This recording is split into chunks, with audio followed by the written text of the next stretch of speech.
of the biggest problems that recruiters discuss with us is when they get a ton of jobs on and... bloody hell, where have you been? Oh, it's a long story. God. Anyway, as I was saying, one of the biggest problems that we hear from recruiters that we work with is when they get a ton of jobs on and they're really busy trying to fill those jobs, BD goes out the window and they stop building a pipeline. Now that's a big, big problem. Today, we're gonna give you a very simple 5-step process so that you can continue doing BD, building a pipeline, even when you've got tons of jobs on. Let's get into it. Okay, so this is step 1. And this isn't so much as a tactic as it is a mindset shift on where you should be spending your time.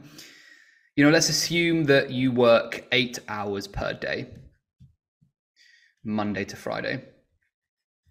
If you're a business owner, you're very much likely working more than that, but you know, let's be conservative and say 8 hours.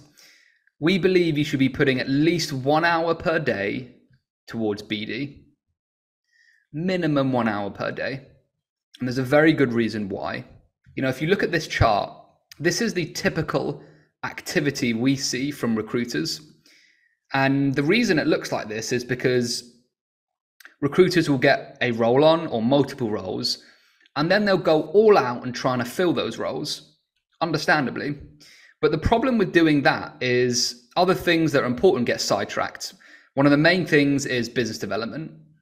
So this is what their revenue looks like as a result. It goes up and down. If you look at this over the year, their activity will go up and down. And this is exactly what their revenue will look like as well. They have some months where they do great because they're filling those roles. And then they have to go back to square one when those roles are filled. Our argument is you should really be spending an hour a day, because what we've noticed is when you can put in the consistent habits that move the needle, it won't completely eliminate these peaks and troughs, but they'll be a lot less severe. So it'll look probably something like this, right? You'll still get peaks and troughs because that's natural, but they'll be less inconsistent and they'll be less severe. And so what you'll notice is at the end of the year, you'll have a more predictable revenue stream. Okay, so this is step number 2 of the 5-step process. And for this step, we're going to use Sales Navigator because Sales Navigator is fantastic at finding the people you want to find quickly and efficiently. It's going to be located in the top right-hand corner of your screen. So let's press it and jump straight in. So you'll notice this is the search bar. The search bar is essentially where we're going to start the process. And to save time, I've already got it here. So we're going to look at recruitment and executive search. This is a saved list that I have. And as you can see in the left-hand corner, we've got first-degree connections. These are people who have already accepted my invitation. They're people that I can reach out to and speak to straight away.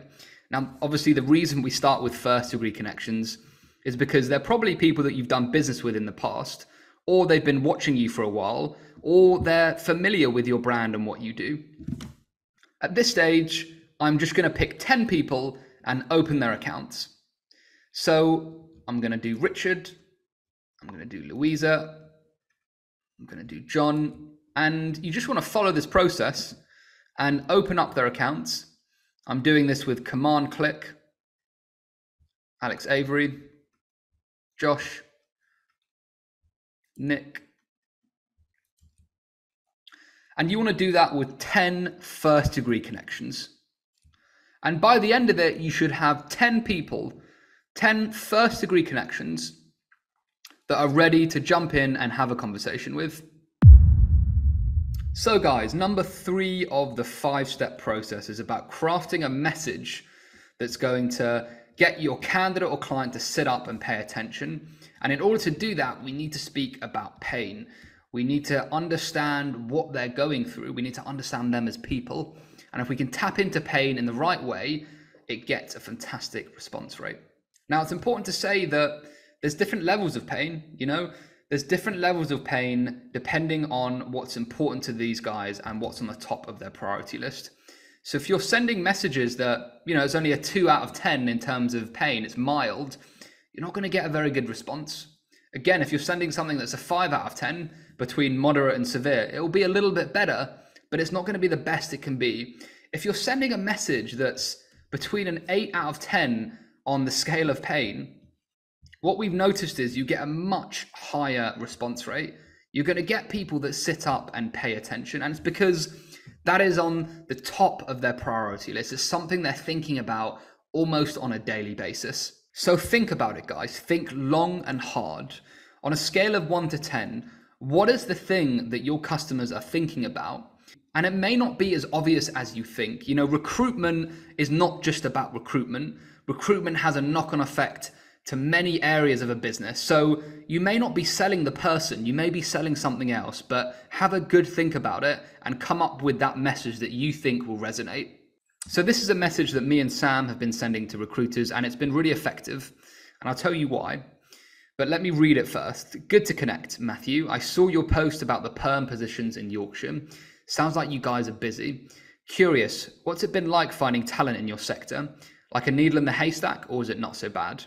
His response 1 minute later was challenging to say the least, and advertising costs have trebled. Now, the reason me and Sam are talking about this is because candidate attraction is an 8 out of 10 for a lot of recruiters. It's, you know, on the utmost priority when it comes to their list and things they want to focus on. It's because candidate attraction in this market has become really, really tough. It's become really time consuming and almost laborious in some cases. They're having to do a lot for minimal returns. And as Matthew has mentioned, advertising costs have increased. They've gone through the roof. Some platforms, some job boards have almost trebled their costs. And the return from those platforms has either stayed the same or it's decreased. So they're having to spend more time with minimal results. They're having to spend more on job boards with, you know, the same results, if not less. And they're in a position where they need more candidates. It's an 8 out of 10. And so this question is working. Okay, guys, so this is step 4 of the 5-step process. It's pretty simple. We're going to get your message and we're going to send it to 10 of your first degree connections. Now, we're not going to send it willy-nilly to every single person in the exact same way. What we want to do is we want to personalize it. Okay, and this is the trick that most people don't understand. They don't know how to personalize it properly. And personalization isn't just about changing the name. It's a lot more than that. It's saying something that's going to demonstrate to that person that you've done your homework and you've said something even minute that shows them that you care, that shows them that you're going the extra mile to engage with them. So make it unique and do your best to stand out from the crowd. Okay, guys, so this is step 5 of the 5-step process. And this is all about following up. Now, no matter how good your message, no matter how much you understand the pains of your customers, there will always be a percentage of people that don't respond for whatever reason. Now, most of the time it's because they're busy. You know, they have 1,000,001 things going on, and to catch them at the right time, in the right place, in the right mindset, you know, it just isn't always realistic. So it's really important that we have an effective follow-up process.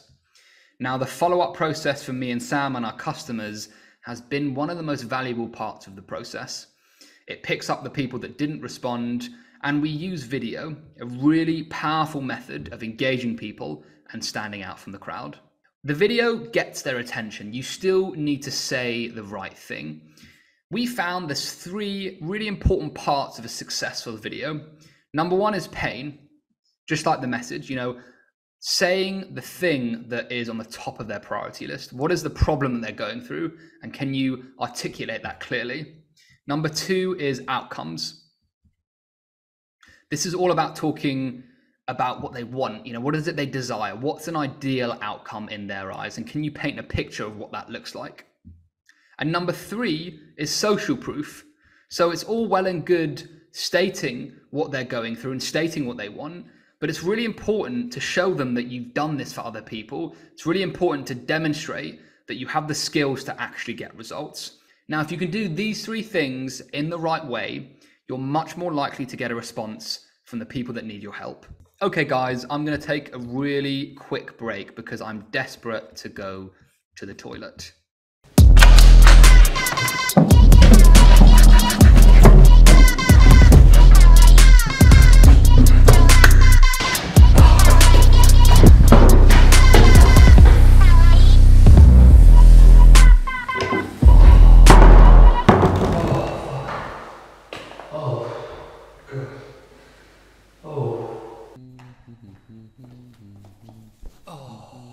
Where have you been? It's a long story.